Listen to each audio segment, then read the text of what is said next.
Let's make tasty and delicious dessert or sweet dish recipe গাজরের হালুয়া।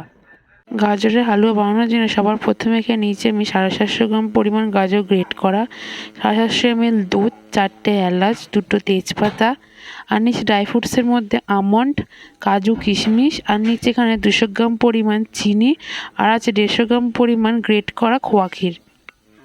এরপর সবার প্রথমে কড়া গরম করে এর মধ্যে দিয়েছি 4 চামচ পরিমাণ ঘি। ঘি ভালো করে গরম হয়ে গেলে এর মধ্যে ফোড়নের জন্য 2টো তেজপাতা, 4টে এলাচ দিয়ে হালকা নাড়াচাড়া করে দিয়ে দিতে হবে এখানে আগে থেকে গ্রেট করে রাখা গাজর। এরপর সামান্য পরিমাণ নুন দিয়ে এটিকে হাই ফ্লেমে 2 থেকে 3 মিনিট ধরে ভালো করে ভেজে নিতে হবে।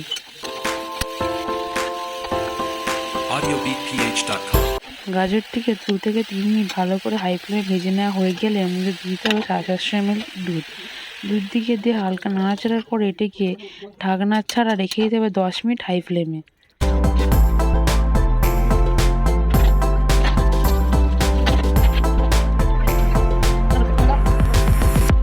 10 মিনিট পর দেখতে পাবেন দুধটি কিন্তু আগের থেকে অনেকটি ঘন হয়ে এসেছে। যখন একবারে দুধটি প্রায় ঘন হয়ে আসবে তখন সেখানে দিয়ে দিচ্ছে 200 গ্রাম পরিমাণ চিনি আর দিচ্ছে 150 গ্রাম পরিমাণ খোয়া ক্ষীর।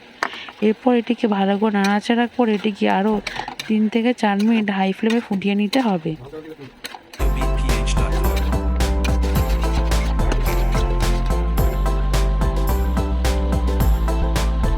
খোয়া ক্ষীর আর চিনি দিয়ে 5 মিনিট হাই ফ্লেমে ফুটে নেওয়ার পর গাজরের হালুয়া প্রায় রেডি হয়ে গেছে।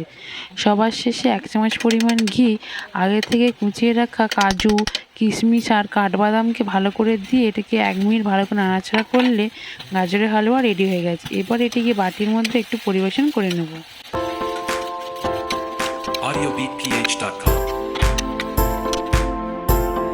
এখানে আমি একটি বাটিতে সামান্য পরিমাণ গাজরের হালুয়া তুলে নিয়েছি, আর সবার শেষে ওপর দিয়ে সামান্য গ্রেট করা খোয়া ক্ষীর আর কাঠবাদাম, কিশমিশ, কাজু বাদামকে ভালো করে দিয়ে সাজিয়ে নিচ্ছি।